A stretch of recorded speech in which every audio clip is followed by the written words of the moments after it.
कधीकधी आजार तापाचा नसतो, तर जपण्याच्या अतिप्रेमाचा असतो.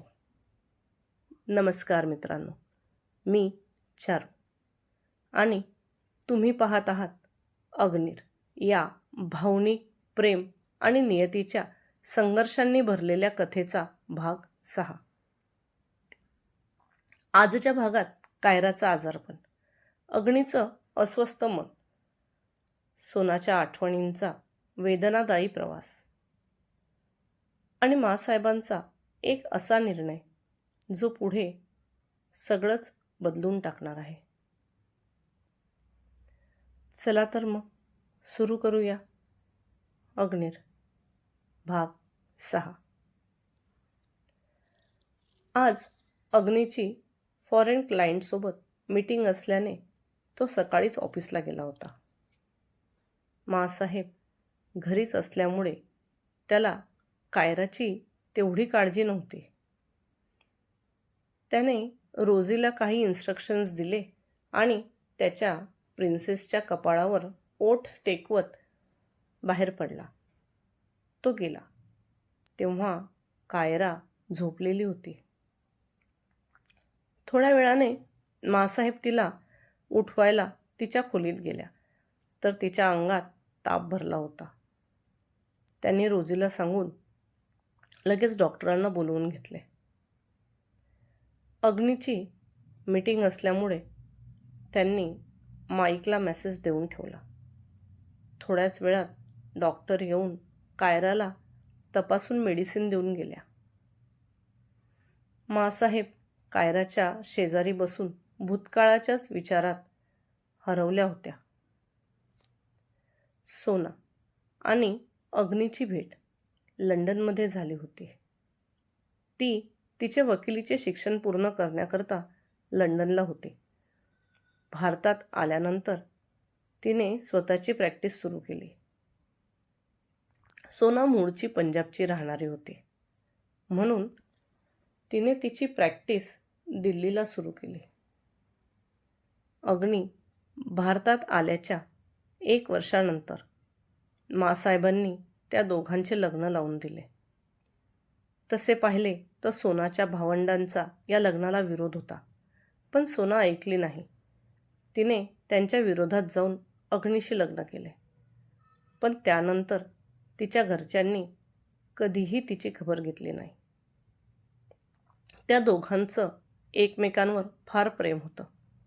लग्नाच्या 2-2.5 वर्षानंतर कायरा त्यांच्या आयुष्यात आली आणि दोघांचं प्रेम अजूनच बहरत गेलं. माँसाहेबसुद्धा त्यांच्याकडे बघून खुश राहत होत्या. त्या अधूनमधून त्यांना भेटायला मुंबईत येत असत. जेव्हा जमेल तसं ते दोन्हीसुद्धा माँसाहेबांना भेटायला जात असत. कायरा लहान असल्यामुळे सोनाला जास्त यायला जमत नव्हतं. त्यामुळे माँसाहेब जास्त वेळा मुंबईला येऊन राहत. असंच एक दिवस माँसाहेब मुंबईला असताना सोनाच्या ॲक्सिडेंटची बातमी कळली. त्या ॲक्सिडेंटमध्ये सोना गेली आणि अग्नी तिथेच राहिला. तो अजूनही तिथेच आहे. सोना गेली त्यानंतर त्याचे जगाशी काही घेणे-देणेच राहिले नव्हते. सोनाला जाऊन 3-4 महिने झाले असतील तेव्हा माँसाहेबांनी त्याचे कान उघडले आणि त्याला कायरावर लक्ष द्यायला सांगितले. त्याला सोनाला दिलेल्या वचनाची आठवण करून दिल्यावर मात्र तो कायराला जपायला लागला. पण सोनाला गमावले. आता अजून काही गमावण्याची ताकद नसल्याने तो तिला जरा जास्तच जपत होता. सोनाच्या डिलिव्हरीच्या वेळेस कॉम्प्लिकेशन्स असल्याने तिची डिलिव्हरी 7व्या महिन्यातच केली गेली होती. त्यामुळे कायरा पहिलेच तब्येतीला नाजूक होती.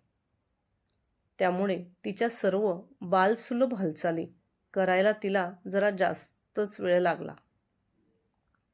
त्यात तिने चालण्याचा प्रयत्न केल्यावर ती धडपडायला लागली की अग्नी लगेच तिला उचलून घेत असे.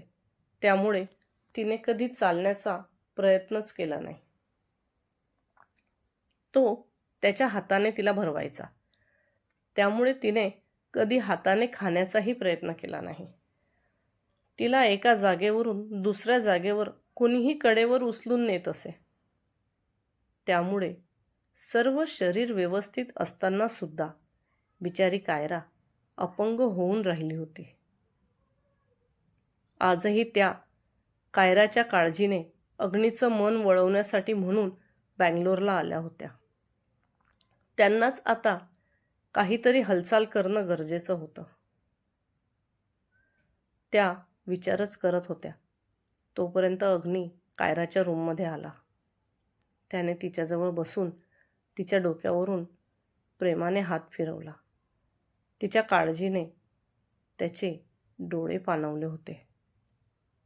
मासाहेब, अचानक काय झाले? सकाळी तर सर्व व्यवस्थित होतं. अग्नी कायराच्या काळजीने म्हणाला. आम्ही तिला उठवायला आलो. तिला ताप भरला होता. म्हणून मग डॉक्टरांना बोलवून घेतले. डॉक्टरांनी इंजेक्शन देऊन काही औषधं दिली आहेत. औषधीच्या गुंगीमुळे अजून झोपल्या आहेत त्या. आम्ही आता आमच्या रूममध्ये जातो. त्या उठल्या की आम्हाला आवाज द्या. मासाहेब त्याच्याशी थोड्या रुक्ष आवाजात बोलल्या आणि आपल्या खोलीत निघून गेल्या. तो मात्र तिथेच कायराच्या डोक्यावरून हात फिरवत विचार करत होता. किती खुश होता तो आणि सोना जेव्हा कायराच्या येण्याची चाहूल लागली होती. त्याला तर काय करू आणि काय नको असे झाले होते. तिचा प्रत्येक हट्ट, प्रत्येक डिमांड तो एनी कंडिशन पूर्ण करण्याचा प्रयत्न करायचा. तिने सुद्धा त्या दिवसात त्याला फार छळून घेतलं होतं. असेच एक दिवस रात्री झोपले असताना ती अचानक उठली आणि तिने अग्नीला जोरजोरात हलवून उठवले. सोना, काय झाले? तू ठीक आहेस ना? बरे वाटत नाही का? डॉक्टरांकडे जायचं? अग्नी टेन्शनमध्ये न्याहाळत तिला एकावर एक प्रश्न विचारत होता आणि ती कपाळावर आठ्या पाडून त्याच्याकडे बघत होती. तिला नुकताच 3रा महिना लागला होता आणि डॉक्टरांनी तिला तब्येत सांभाळून हालचाली करण्यास सांगितले होते. बस अग्नी, किती प्रश्न विचारशील? थकत नाही का रे तू इतके प्रश्न विचारून? सोना अग्नीला म्हणाली. तसं तो वैतागलेल्या चेहऱ्याने तिच्याकडे बघायला लागला. रात्री 2:30 वाजता तू यासाठी मला उठवले आहेस? तो थोडा चिडत म्हणाला. बघ, असं असतं. तुझ्यामुळे मी विसरूनच गेली मला काय म्हणायचे होते ते. नुसती फालतूची बडबड करतोस. सोना पण चिडली. मी फालतूची बडबड करतो? एवढ्या रात्री उठून तू मला बडबडतेस आणि मला म्हणते मी फालतूची बडबड करतो? अग्नीने असे म्हणताच तिने नाक मुरडले आणि गाल फुगवून त्याच्या विरुद्ध बाजूला तोंड करून बसली. तिला असे बसलेले पाहून त्याने त्याच्या हात कपाळावर मारून घेतला. अरे शोना, सॉरी बेबी. मीच मूर्ख आहे. विनाकारण तुला बडबडत असतो. जाऊ दे. असे रुसणार का आता तू माझ्यावर? बोलणार नाहीस माझ्याशी? अग्नी तिला रुसलेले बसून लाडीगोडी लावू लागला. कुणीतरी शहाण्याने सांगितले आहे की चुकी बायकोची असू दे नाहीतर स्वतःची, पण सॉरी मात्र नवऱ्यानेच म्हणायचे. ह्याच नियमाने तो तिला सॉरी म्हणत होता.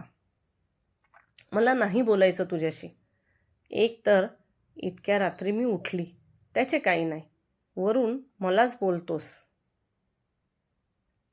सोना नाक मुरडत म्हणाली. अगं हो बाई, सॉरी. माझ्यामुळे तुला इतक्या रात्री उठावं लागलं. तो आपले कान पकडत म्हणाला. त्याला असे कान पकडलेले पाहून तिच्या चेहऱ्यावर स्माईल आली. तिने आपल्या दोन्ही हातांनी त्याच्या कानावरचे दोन्ही हात खाली केले. इट्स ओके, पण आता तू चूक केली तर तुला पनिशमेंट मिळणार, सोना म्हणाली.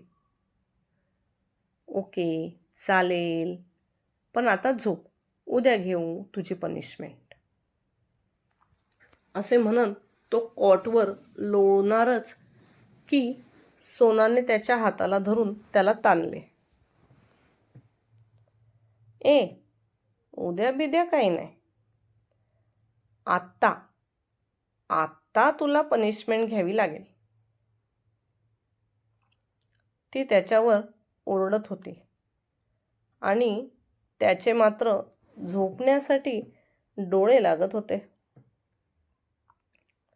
नाही ना सोना, प्लीज, उद्या बघू ना काय आहे ते. आता मला खूप झोप लागते बाळा, झोप ना तू पण, असे म्हणत अग्नी जबरदस्ती कॉटवर आडवा झाला. त्याला झोपलेले बघताच सोना रागात कॉटवरून उतरून रूम बाहेर पडली. थोड्या वेळाने झोपेतच अग्नीने त्याच्या हाताने बाजूला चाचपडले तर त्याला सोना नसल्याची जाणीव झाली आणि तो उठून बसला. कुठे गेली ही इतक्या रात्री? मग जायचं होतं तर मला उठवायचं ना, स्वतःशीच बडबडत तो बाहेर निघाला. सर्व खोल्यांमध्ये बघत बघत तिला आवाज देत होता, पण तिचा काही पत्ता नाही. बाहेर गार्डनमध्ये सुद्धा बघून आला, पण ती काही त्याला दिसली नाही. आता मात्र त्याला काळजी वाटायला लागली. तो कमरेवर हात ठेवून गाडीकडे जायला वळणार तोच त्याला वरती टेरेसवरचा लाईट चालू दिसला आणि तो धावतच जिन्यावरून टेरेसकडे निघाला. सोना टेरेसवर उभ्या केलेल्या आर्टिफिशियल झाडाजवळ ब्लॅक गाऊन घालून उभी होती. पिवळ्या रंगाच्या लाईट तिच्या अंगावर पडून मुळातच गोरी असलेली सोनाची कांती खरंच सोन्यासारखी चमकत होती. तो भान हरपून तिला पाहत केव्हा तिच्यापर्यंत येऊन पोचला त्याला देखील कळले नाही. त्याची येण्याची चाहूल लागताच तिने मागे वळून पाहिलं. त्याला आपल्याकडे असे पाहताना बघून तिचे गाल आरक्त झाले. तिने त्याच्या कॉलरवर हात ठेवून त्याला आपल्याकडे ओढताच त्याच्या चेहऱ्यावर छोटी स्माईल आली. असे नको ना पाहू. सोनाला त्याच्याकडे पाहिले तरी लाज वाटत होती, म्हणून ती इकडे तिकडे बघत म्हणाली, मग तू सांग कसे पाहू ते. त्याने दोन्ही हात तिच्या कमरेवर ठेवत तिला आपल्याजवळ ओढले. जा बाबा, तू खूप दुष्ट आहेस. सोना लटका राग दाखवत दूर होण्याचा प्रयत्न करत होती, तर त्याने तिला अजूनच मिठीत घेतले. अजून तू मला दुष्टपणा करू कुठे दिला आहेस? तो तिच्या गालावरून ओठ फिरवत होता आणि ती हळूहळू बेधुंद होत होती. डॅडा,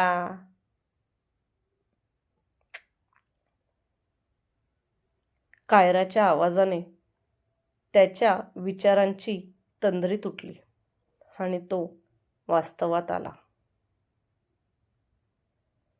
काय झाले आमच्या प्रिन्सेसला?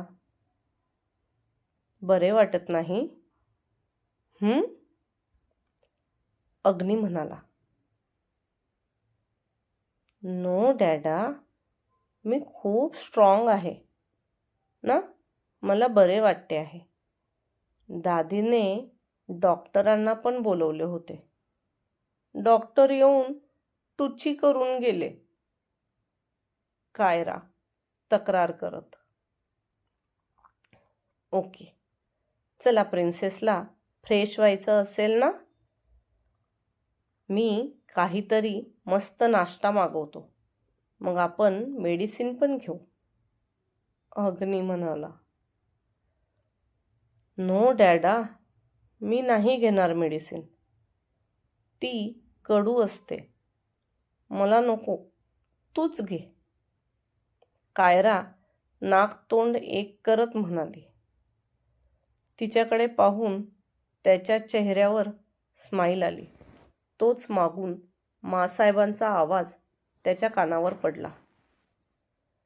आमच्या सोनाबिंदनी पण अशाच होत्या. त्यांना पण मेडिसिन घ्यायची म्हटलं की जीवावर यायचे. फक्त इंजेक्शन द्या, हेच ते डॉक्टरांना आवर्जून सांगायच्या. कायराच्या वेळेस तर मेडिसिन घ्यावी म्हणून किती काय करावे लागायचे. या आमच्या राजकुमारी पण या बाबतीत त्यांच्यावरच गेल्या आहेत. मासाहेब थोड्याशा हसत कायराजवळ आल्या. त्यांनी तिच्या डोक्यावरून मायेने हात फिरवला. रोजीला खुणावत त्यांनी कायराला फ्रेश करायला लावले. मी पण फ्रेश होऊन येतो. अग्नीला देखील सोनाची आठवण झाली होती. त्यामुळे गडबडीत उठून तो त्याच्या बेडरूममध्ये फ्रेश व्हायला गेला. अग्नी फ्रेश व्हायला जाताच मासाहेबांनी त्यांच्या मोबाईलवरून भुवनला कॉल केला. प्रणाम मासाहेब, कहिए आज कैसे याद किया? मासाहेबांचा फोन पाहिल्यावर भुवनने तिकडून लगेच दुसऱ्या रिंगमध्ये फोन उचलला. आठवण तर आम्हाला आमच्या मुलांची नेहमीच येते. एखाद्या वेळेस मुलंच विसरत चालली आहे, मासाहेब म्हणाला. क्या हुआ मासाहेब, आप ऐसे क्यों बात कर रहे हो? हमसे कुछ गलती हो गई?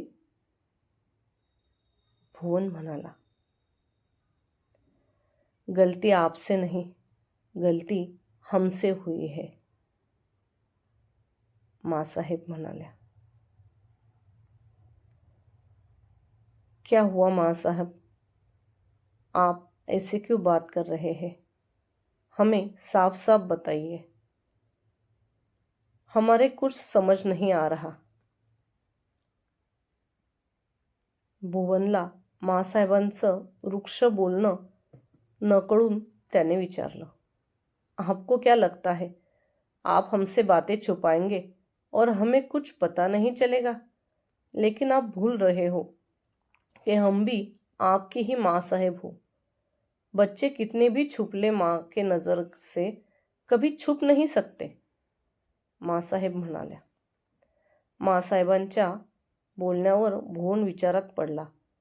तेवढ्यात त्याच पुढे बोलू लागल्या. हमें आपसे मिलना है, और वो भी कल के कल ही. कल सुबह हम मंदिर जा रहे हैं, आप हमें वहीं पर मिलेंगे, माँ साहेब म्हणाल्या. हुकुम माँ साहेब, हम वक्त पर पहुंच जाएंगे. भुवनने फोन ठेवला तर होता, पण तो माँसाहेबांच्या बोलण्याचा विचार करत होता. त्याला कुठेतरी माँसाहेबांच्या बोलण्याचा अर्थ लक्षात आलाच होता.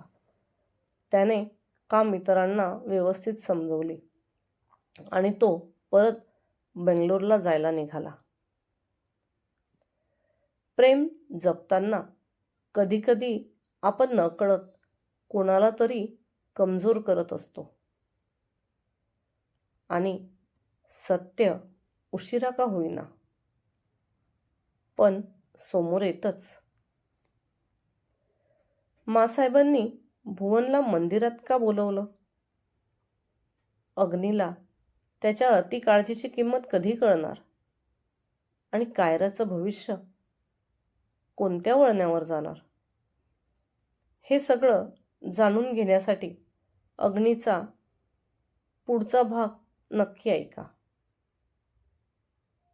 जर ही कथा तुम्हाला भावली असेल तर व्हिडिओला लाईक करा, चॅनलला सबस्क्राईब करा आणि ही गोष्ट तुमच्या मित्रांपर्यंत शेअर करा. मी चारू. लवकरच भेटूया पुढच्या भागात. तोपर्यंत प्रेम जपा आणि समजून घ्या.